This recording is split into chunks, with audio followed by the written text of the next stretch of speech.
So would you mind to give us a self-introduction, and also you can combine with your day-to-day work, let us know more about you. Thank you. Sure.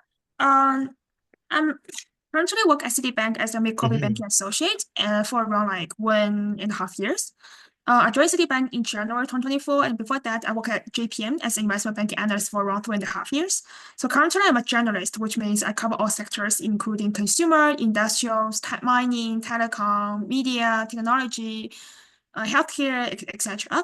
And when I worked at JPM, I primarily covered three sectors, namely consumer goods, TMT, and real estate. So for JPM's role, I primarily support the senior bankers to work on live deals in the pitch books and I cover multiple products, including ECM, equity capital market, debt capital market, plus merger acquisition. So I did a couple of IPOs, bond issuance, and the merger acquisition while I was JP. But currently, I focus more about credit because it's about corporate banking role. So which means I cover more about credit, including revolver, term loans, Oh, and also we do have some cross-selling opportunities to collaborate with our product teams, such as cash management team, IB teams, investment banking teams, and also the other like trade finance or markets, or especially about their credit needs, treasury needs, and FX needs, plus IPO needs. Sorry, capital market needs as well. Yeah.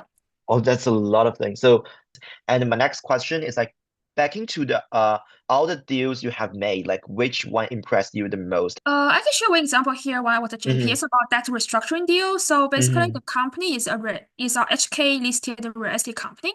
So it's a Hmm. home developer. And in 2021, actually in the second half of 2021, there are a lot of issues for real estate company due to the tight regulation environment. Okay. So the company did face financial distress at the moment.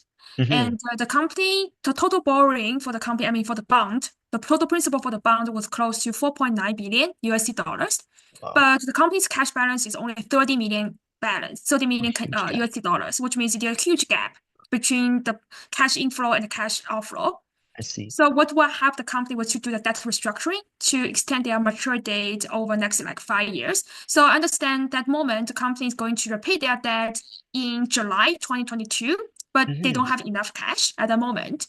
So what I did was first of all to build up a cash flow model, just like LBO model, to project the company's future cash flow over the next 5 years, based on their market condition, and also based on the management case, plus based on the company's future business strategies, including how they are going to dispose on non-core assets, such as their hotel, their industrial park, and also based on their core assets, how they are going to generate cash from from those residential buildings or commercial Hmm. buildings. In addition, we did a couple of due diligence with the company to understand that it's possible for the company to improve their cash collection rate. So in the past, the company cash collection rate is only around like 80%, which is below the Hmm. average market level. So we say, hey guys, are you able to improve your cash collection rate from 80% to 85% in over the next 5 years?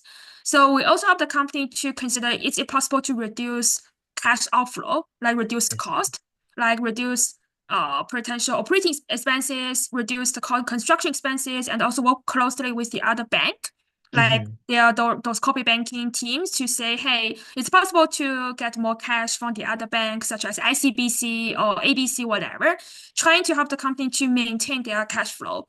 And then we also do the stress testing to see, let's say, Oh. the interest rate has been increased by 5% or not 5 bips. High Hmm. likely the company will continue surviving the market based on our new structure. Lastly, we help the company to build up bondholder presentation deck to discuss I about see. strategy, to discuss about our terms and structures, and also about key consideration and mitigants. And we have a very close discussion with our internal committee team to highlight those analysis, highlight those assumptions. Eventually, that transaction was successfully approved by those bondholders to extend the mature dates over the next 5 years. And then also, I think it's actually it's a landmark project at the moment. It's the Hmm. first debt restructuring deal made by JPM. And I did learn a lot, not only about how to build up complex cash flow model, but also helped me to learn about what I did help the company, not only about company itself, but also help the whole industrial chain. You know, it will be frustrating if the company go bankrupt. A lot of negative impact, not only for the company itself, but also for the others, like the buyer, the suppliers, Hmm. the major competitors. They will also have a like negative impact. So I can feel my value there. So that's why I think it will be the most interesting deal I did in the past.